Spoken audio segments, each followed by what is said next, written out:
Hey guys, welcome back to my channel.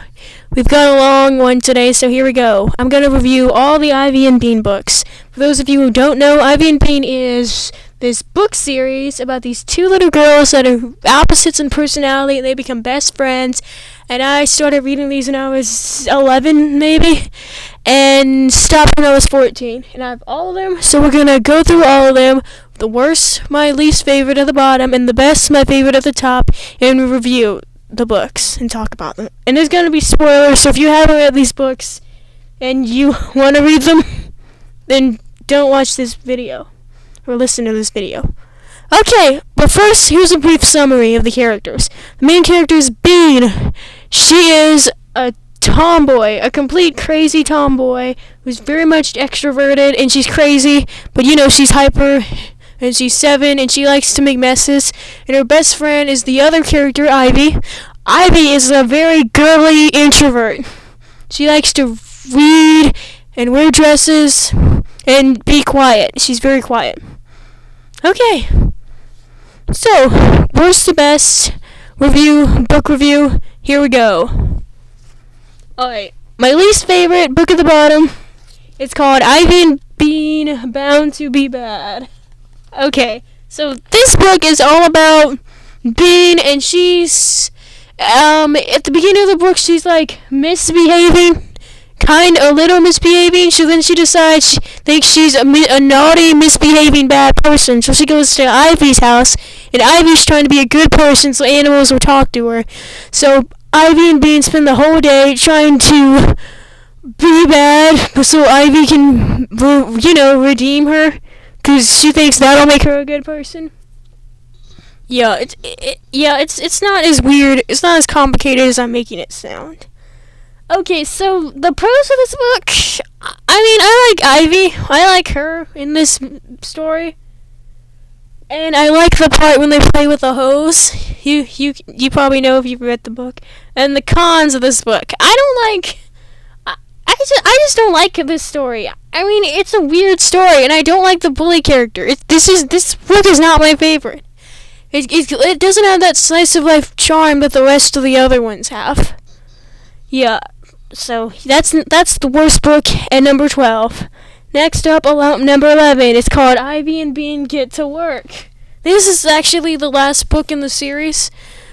Yeah, it's all about the Ivy and Bean, and they want to decide what they want to do when they grow up. And they decide to become treasure hunters. Everyone in their class decides to become treasure hunters. So they spend the whole day, a whole couple of days looking for treasure. And of course they don't find anything. They find little stuff that you would find in the street, like cans and little coins. And some of them don't even find treasure. Some of them just make treasure.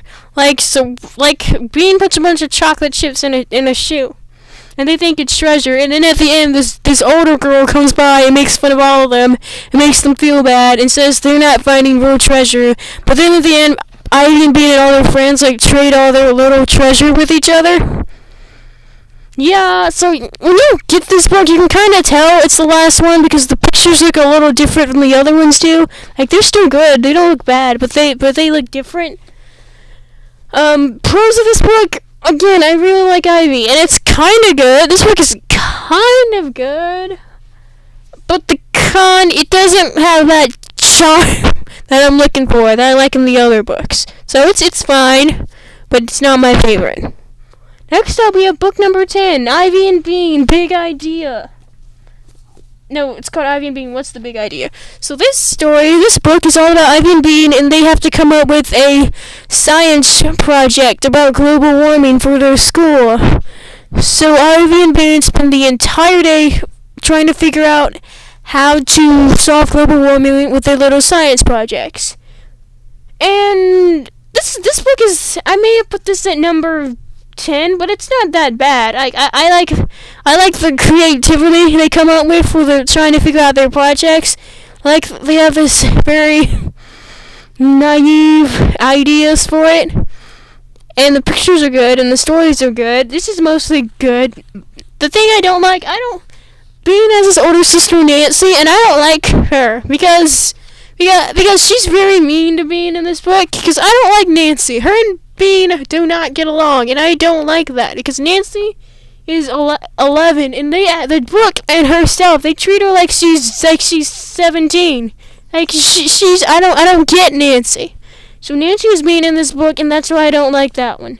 But the book number 10, it's not that bad.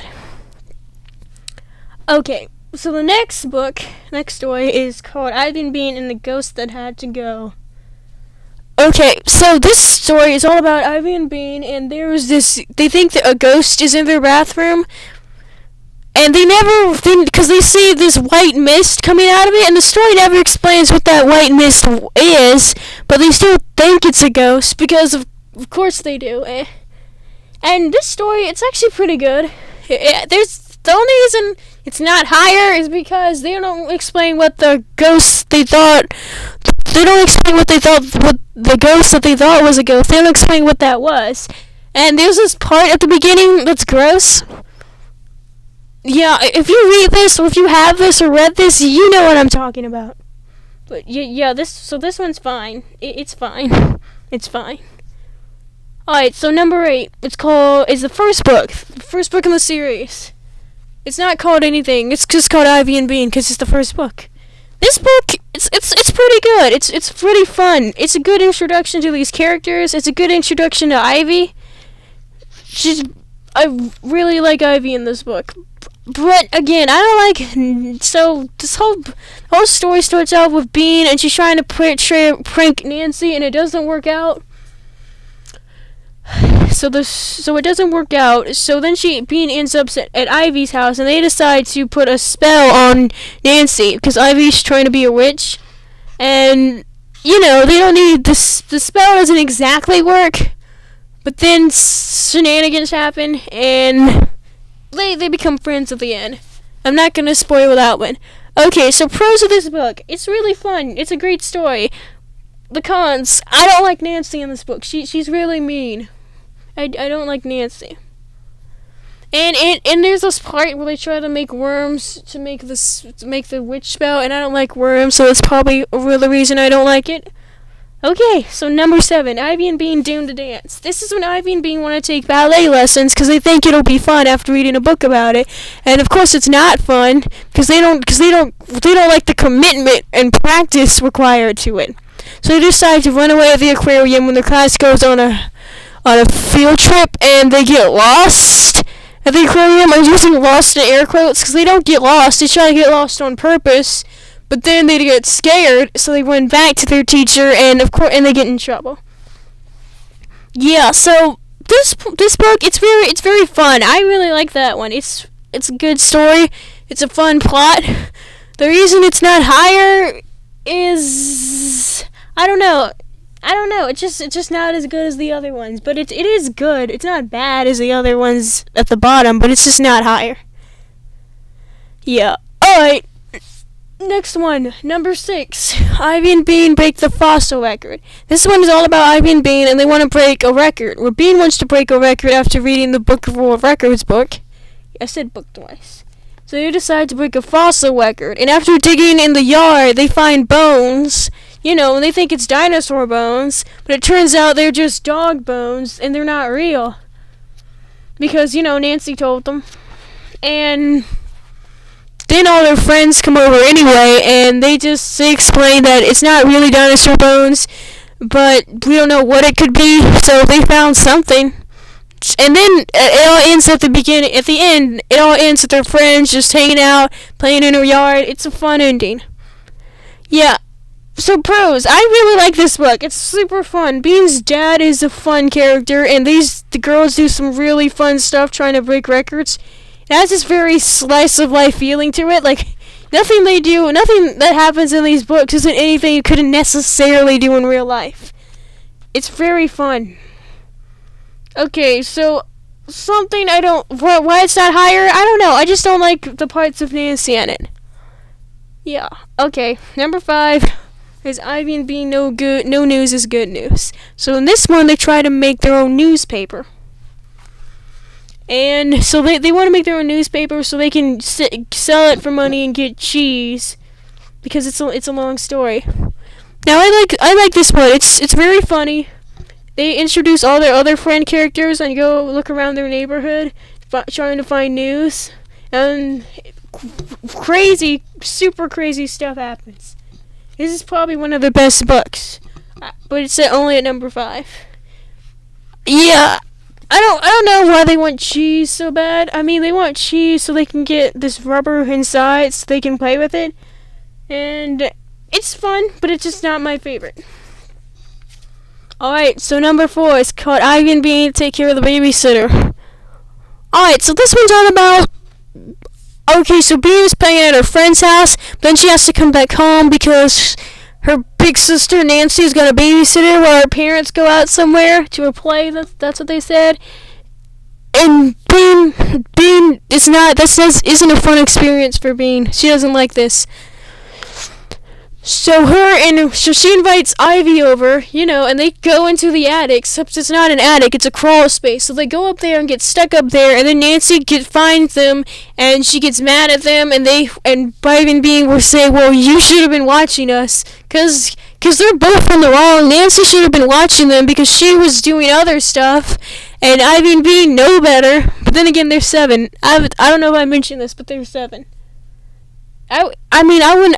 Yeah, so they're both at fault there. But in the end, they decide to clean up and, not say what happened. But at the end, Nancy gets in trouble because she was, rude. Yeah, I like this one. It's very fun. I don't know about the ending. The ending feels rushed. If you read it, you might know what I'm talking about, but the ending feels rushed. I like it, but the ending is rough and rushed. Alright, so number 3. It's called Ivy and Bean Make the Rules. Now this one is very fun. You see, Nancy is going to this summer day camp, and Bean is upset because she wanted to go, but she's not old enough, and she won't admit that that's why she's upset, even though it is. Even though she is upset. And so she and Ivy make their own camp, and these 2 little children show up, and they just do a bunch of random camp activities that they come up with. And this one is very fun because it makes me want to go outside. It's that kind of feeling. They do really fun stuff in this. Everything they did in this Make the Rules book, I would totally do. It's so fun. The reason it's not at number 1 is because 2 others that are very fun and a little better than this one. This one's really good. But there's this part with Ivy there's this part with Ivy and this costume she's wearing that makes her cough. And because I know what that feels like, I'm not going to put this higher. If you read this, you know what I'm talking about. Alright, there's 2 more to go. The second one is Ivy and Bean, One Big Happy Family. Now this one, listen. This one is the first book I ever read in the series, and this one has got me hooked on the series. So it's all about Ivy and Bean, and they're at school, and all their students, their classmates, were all cleaning. Just cleaning up the school. And this girl, her name's Vanessa, I think, and she gets mad at Ivy because she thinks Ivy has it easy, and she thinks Ivy is spoiled because she's an only child. And it's understandable why she would think that, but Ivy's not spoiled. She's very sweet. She's like the sweetest girl in the entire book.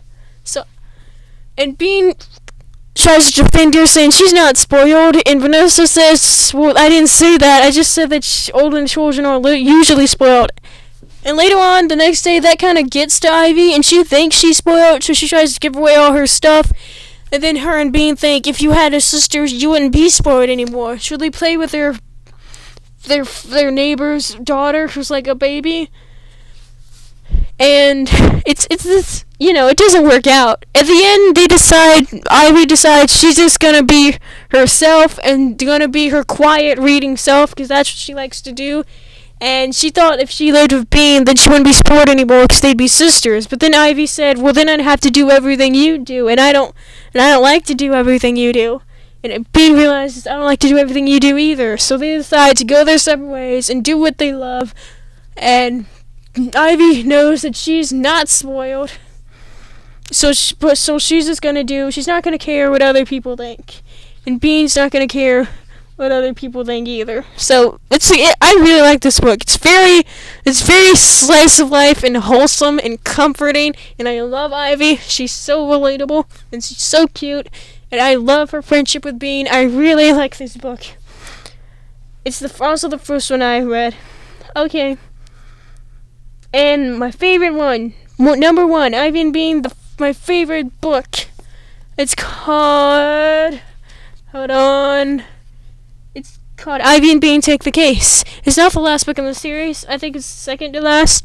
It's all about Ivy and Bean, and they become detectives because there's this rope that got tied on their friend's house, and it's getting dragged all the way down, and there's this rope getting tied all around the neighborhood, and Bean tries to figure out what's going on with the rope after she watches a movie with her mom about a detective. So she decides, I'm going to be a detective too. So Ivy and Bean and all their neighborhood friends, they all go around the neighborhood trying to figure out what's going on with the rope. And con of this book, they never find out. Like, the book never explains what the rope was all about. Ivy and Bean, give up on the mystery, and Ivy takes the blame for the rope because she didn't want her friends. Okay, so Ivy and Bean thought something magic was happening with the rope, and their friends don't believe her and say they're going to tell their parents to deal with it. So Ivy confesses it was her. She did it to scare everybody, even though that's not true. But she couldn't let their parents destroy the rope because they think it's magic. So aside from the ending, I think they should have solved the mystery. I mean, they should have. That was a weird ending. I'm not going to call it lazy, but it was a weird ending. But pros of this book, I really love this book. I really love how they go all around the neighborhood, checking in all their friends' home lives and all their friends' garages and houses. Even some people that aren't their friends. They go to all the adults, all their houses in the neighborhood to find out if they can solve the mystery of the rope. And they don't solve it. But just the feeling of all these children just going around, going to different neighborhoods, just checking thing out, trying to have fun. I really love it. It's very slice of life feeling. So yeah, Detective 1, that's my favorite. And that's all the books. Okay, so hope you enjoyed this video. If you want to read these books, go right ahead. They should be sold at any bookstore or your local library. And thanks for listening to this. This is very long. And I'll see you in the next video. Don't forget to subscribe to see more and comment if you've read these books. Or comment if you want to have anything to say. Oh, and these are my opinions, so if you don't agree with these books, if they're good, or don't agree with your favorites, that's totally fine. I don't care. Alright, and Ivy's my favorite character. I love her. She is so cute and so relatable. I love Ivy. So yeah, okay. Done. I'm done. Don't forget to like and comment and subscribe. And make sure you subscribe because we're trying to get to 1,000 subscribers. And okay, I'll see you in the next video.